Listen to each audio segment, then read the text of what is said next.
translation for her speaking, her presentation. Budia, the floor is yours.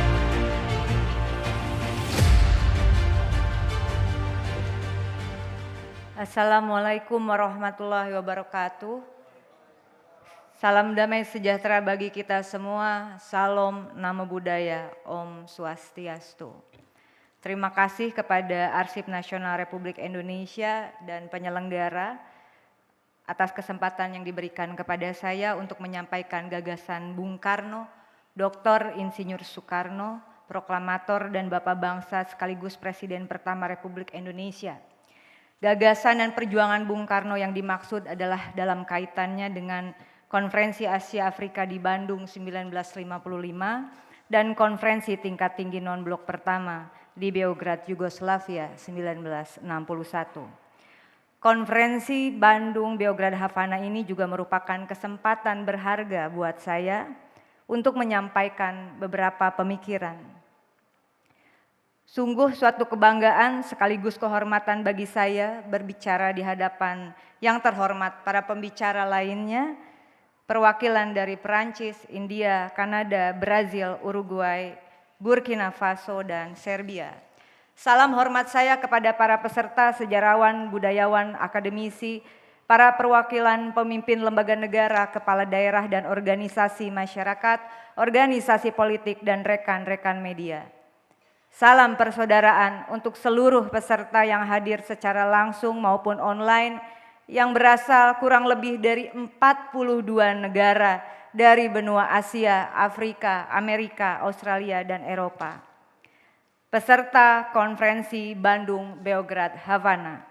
Dalam perhelatan hari ini, saya merasakan bergeloranya tekad kita karena spirit Konferensi Asia Afrika di Bandung.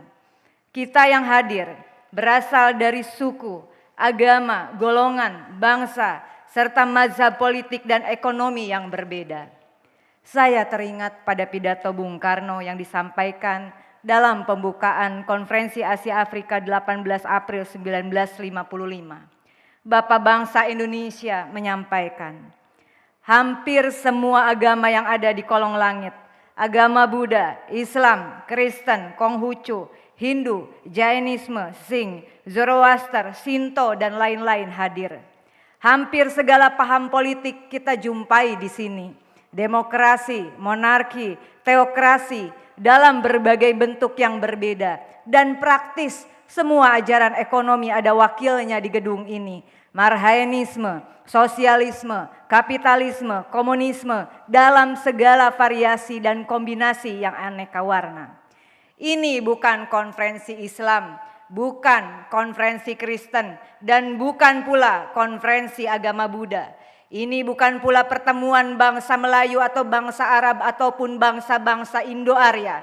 Konferensi ini adalah suatu badan yang berpendirian luas dan toleran, yang memberi pesan kepada dunia bahwa semua orang dan semua negeri berhak mempunyai tempat sendiri di kolong langit ini. Konferensi ini memberi pesan kepada dunia bahwa adalah mungkin orang hidup bersama, saling bertemu, bicara antara yang satu dengan yang lain dengan tidak kehilangan sifat kepribadiannya. Saudara-saudara, Bung Karno menegaskan, Konferensi Asia Afrika dimaksudkan untuk memberi sumbangan ke arah saling menghargai dan menghormati terhadap hal-hal yang merupakan kepentingan bersama.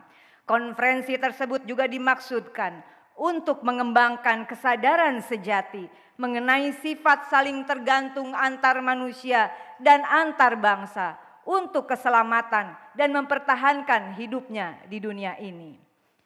Seperti kita ketahui, Konferensi Asia Afrika 1955 diikuti 200 delegasi berasal dari 29 negara, menghasilkan sebuah komunike akhir yaitu Dasar-Sila Bandung yang sangat inspiratif dan menjadi tonggak sejarah dunia. Hanya 10 tahun setelah konferensi tersebut berlangsung, terdapat 41 negara di Asia dan Afrika yang mendeklarasikan kemerdekaannya. Sekarang negara Asia Afrika telah merdeka.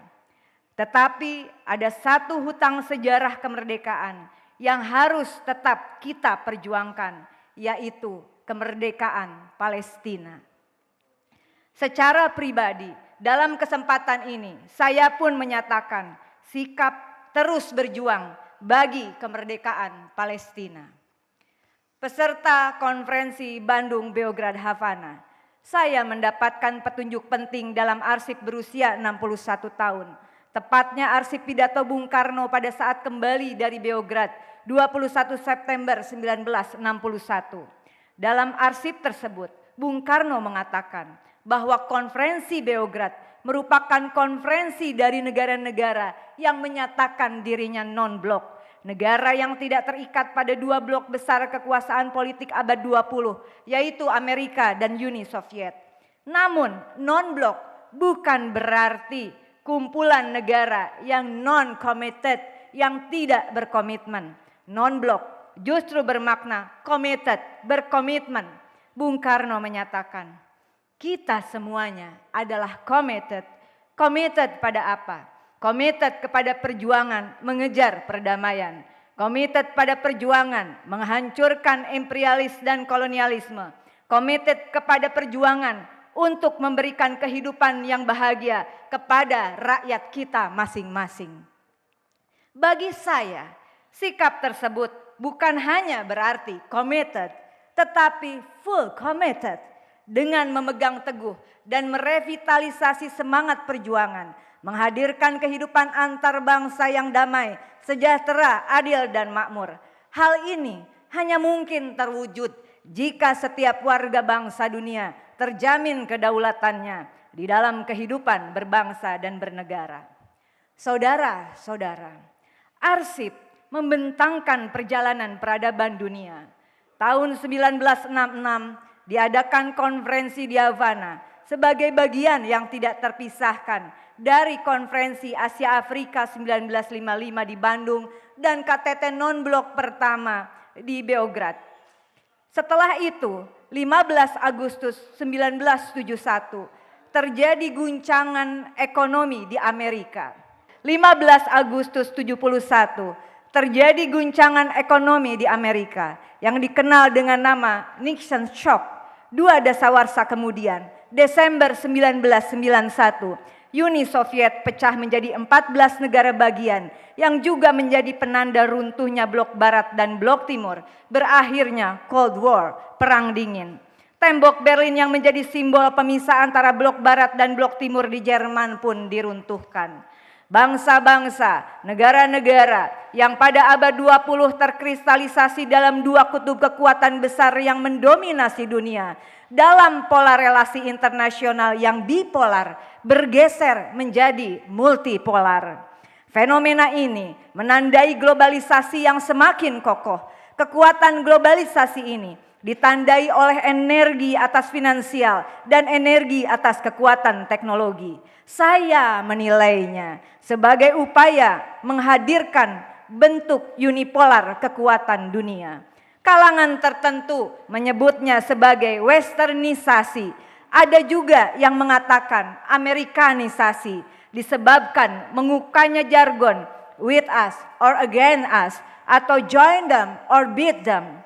Sementara itu, China terus-menerus melakukan konsolidasi nasional, dimulai oleh Mao, berlanjut ke Deng Xiaoping, berkesinambungan ke Hu Jintao, dan diperkokoh oleh Xi Jinping. Konsolidasi ini telah menempatkan Cina secara proporsional dalam percaturan politik dan ekonomi global. Selanjutnya, China pun tampil sebagai negara yang mampu memosisikan diri, negara bangsa yang merdeka, bersatu dan berdaulat. Pada dekade awal abad 21, model unipolar hendak dipertahankan dan dijaga kesinambungannya oleh Amerika Serikat. Hal itu terlihat pada peristiwa pendudukan Afghanistan 2001 dan diserangnya Irak di 2003. Di tengah berlangsungnya konflik tersebut, China justru berhasil memosisikan diri dalam pergaulan internasional dengan mengubah relasi unipolar kembali menjadi multipolar yang ditenggarai dengan bangkitnya musuh-musuh potensial Amerika Serikat. Perubahan pola relasi menjadi multipolar ini semakin kokoh ketika terjadi global financial crisis pada Juli 2008. China berhasil menyalip Jepang dan memperoleh surplus neraca perdagangan atas Amerika sekitar 323 miliar dolar Amerika. Globalisasi yang didasarkan pada energi modal finansial dan teknologi baru telah memberi makna pada kekuatan suatu negara. Menurut saya, kekuatan ini menjadi efektif tatkala organisasi pemerintahan suatu negara menjalankan fungsi internalnya secara baik dan benar, serta negara bersangkutan memberi kontribusi pada pergaulan internasional yang saling menghormati dan saling menghargai. Tetapi faktanya, pola relasi internasional justru menjadikan dunia dalam situasi volatile, uncertain, kompleks, dan ambiguous. Kenyataan ini disahihkan oleh Bank Dunia yang menyatakan dibutuhkannya ethics in action dalam ekonomi politik internasional. Sementara World Economic Forum menyatakan dunia berhadapan dengan polarisasi sosial. Turbulensi global tidak dapat dihindari. Bagi saya, situasi ini mengindikasikan tingginya tingkat ketimpangan pendapatan dan ketidakadilan sosial di panggung global. Situasi volatile, uncertain, kompleks, dan ambiguous ditandai dengan terjadinya kembali Black Monday 24 Agustus 2015. Dampaknya dalam kajian yang saya lakukan, China berupaya meninggalkan bangun ekonomi berbasis neoliberal, meminimalkan penggunaan dolar Amerika, dan membangun sendiri sistem transaksi pembayaran antar bank antar negara. Di sisi lain, Black Monday ternyata memukul Rusia yang terbukti dengan jatuhnya nilai rubel sebesar 50% dan terhentinya transaksi perekonomian disebabkan tidak dapat digunakannya kartu kredit yang mendunia. Kartu kredit UnionPay diterbitkan oleh pemerintah China tahun 2002, akhirnya meluas penggunaannya pada 2017 termasuk dapat digunakan di Rusia. Situasi ini saudara-saudara dalam pandangan saya menandakan lahirnya New Cold War, perang dingin baru. Muatannya adalah perang dagang, perang keuangan, perang information, communication, teknologi, ICT war. Keseluruhan perang di era globalisasi terakumulasi sebagai perang ekonomi. Hasilnya adalah stagflasi, suatu pertumbuhan ekonomi yang melambat diikuti dengan inflasi yang tinggi. Sayangnya, negara-negara new emerging market tidak bisa berbuat banyak. Gagas perdamaian yang pernah menggelora di Bandung, Beograd, dan Havana hanyut dalam percaturan pragmatisme global dan terhempas dalam buasnya neokapitalisme. Karena itu, beberapa kalangan merasa perlu menata ulang dunia secara besar-besaran sesuai dengan kemajuan teknologi, terutama melalui Internet of Things dan Artificial Intelligence. Peluang penataan ulang itu tidak terlepas dari kekuatan yang dimiliki masing-masing negara penentu multipolar. Dalam pandangan saya, penataan yang dilakukan justru telah kembali menjebak dunia pada persoalan bangsa-bangsa yang melulu melihat kepentingan nasionalnya yang seakan tidak ada relasi signifikan dengan kepentingan internasional. Masing-masing negara seolah merasa mampu untuk hidup sendiri-sendiri. Kadang-kadang terlintas dalam pikiran saya bahwa pandemi 2020 yang melanda dunia adalah bagian dari skenario penataan ulang. Saudara-saudara, apa yang telah saya utarakan di atas menunjukkan bahwa tata ulang dunia dengan peradaban pragmatis hanya melahirkan hilangnya sikap saling menghargai dan menghormati dalam rujukan nilai-nilai kemanusiaan. Saat ini saja kita semua menjadi saksi mata bagaimana invasi Rusia terhadap Ukraina. Invasi ini sesungguhnya bukan hanya persoalan kedua negara. Perang ini seakan menjadi arena makin mengkristalnya dunia yang volatile, uncertain, kompleks, dan ambiguous. Akumulasi kekuatan modal, teknologi, dan akumulasi perekonomian akhirnya menjelma menjadi akumulasi perang. Suatu perang yang seakan terus berlanjut dan menyebar serta menggerus harkat dan martabat manusia. Mudah-mudahan perang ini tidak sampai pada penggunaan intercontinental ballistic missile. Saya melihat, saya menilai saat ini sedang digelar pertunjukan kolosal pragmatisme materialis yang meminjam istilah Bung Karno, pagelaran eksploitation de l'homme par l'homme, eksploitation de nation par nation. Demi kemanusiaan, semoga perang segera berakhir. Demi kemanusiaan, segera akhiri perang. Dari gambaran situasi dunia yang telah saya sampaikan di atas, saya berpendapat semangat Konferensi Asia Afrika 1955, semangat KTT non-blok di Beograd 1961 tetap relevan, tetap aktual, tetap vital. Pendapat ini berpijak dari fakta bahwa kemajuan perekonomian dan teknologi telah gagal mengangkat harkat dan martabat manusia setinggi-tingginya. Karenanya saya dapat memahami mengapa Bung Karno dalam konferensi Beograd menggagas tentang revolution of mankind, revolusi kemanusiaan yang tidak terjebak pada istilah perang atau damai, peace or war. Ini persoalan martabat manusia, martabat bangsa-bangsa, bukan sekedar persoalan damai atau perang. Saya menolak siklus perang untuk damai, damai untuk perang. Saya pun tidak menerima argumentasi perang untuk dominasi ekonomi untuk perang. Dari gagas Bung Karno dan pemikiran tersebut, maka menurut saya perjuangan membangun tata dunia baru sudah seharusnya berintikan nilai-nilai kemanusiaan dan rasa kemanusiaan.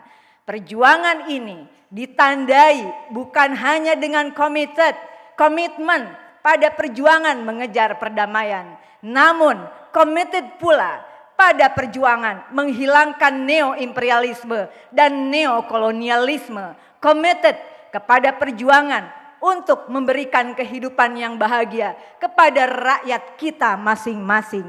Bagi saya, hal ini berarti pula committed pada dua nilai penting, kejujuran dan rasa cukup bagi setiap bangsa, terutama pada diri para pemimpin bangsa dalam relasi antar bangsa. Saya berkeyakinan perdamaian tanpa kejujuran, perdamaian tanpa rasa cukup hanya akan menjadi topeng greedy is good. Perdamaian seperti itu hanya menjadi api dalam sekam yang pada titik dan waktu tertentu akan mengobarkan peperangan. Artinya kembali meluluh lantakan kemanusiaan. Karena itu komitmen teguh terhadap perlawanan menentang neo-imperialisme dan neokolonialisme menjadi penting bagi setiap warga bangsa dan warga dunia. Saya berpandangan, saudara-saudara saya berpandangan, neo-imperialisme dan neokolonialisme sedang dijalankan dengan pilihan kata atau diksi yang lemah lembut dalam berbagai peraturan dan perjanjian dan perundingan internasional. Namun hakikatnya bermuatan kekerasan simbolik. Pernyataan Perserikatan Bangsa-Bangsa tentang pentingnya etika dalam tatanan ekonomi global dan harus dihapusnya polarisasi sosial adalah wujud pembuktian bahwa selama 2 generasi peradaban dunia dibangun dengan kekerasan simbolik tersebut. Saudara-saudara, kembali pada gagas Bung Karno tentang revolution of mankind dalam konteks tata dunia baru, maka saya bersikap semangat Bandung, semangat Beograd, semangat Havana yang tersimpan dalam arsip bukan dongeng tentang cita-cita para pendahulu kita. Arsip Bandung, arsip Beograd, arsip Havana sesungguhnya adalah direction, petunjuk perjalanan ke masa depan bagi bangsa-bangsa. Arsip Bandung, Beograd, Havana adalah direction, petunjuk untuk membebaskan dunia dari ketertindasan, kebodohan, kemiskinan, ketimpangan, dan kehinaan. Kelima hal tersebut adalah hak martabat setiap manusia dan setiap bangsa. Inilah prinsip dasar bagi konsolidasi jejaring dekolonial untuk menghentikan rekolonialisasi. Konsolidasi yang dibutuhkan bukan hanya sebagai new emerging forces, tetapi yang terpenting sebagai excellent emerging forces untuk kemanusiaan, perdamaian, keadilan, dan kesejahteraan seluruh umat manusia.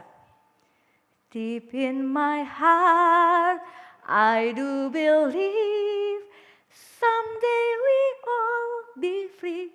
Someday we all be free.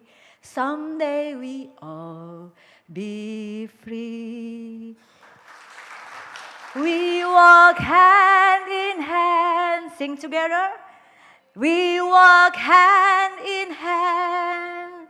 We walk hand in hand today. How deep in my heart I do believe we walk hand in hand today.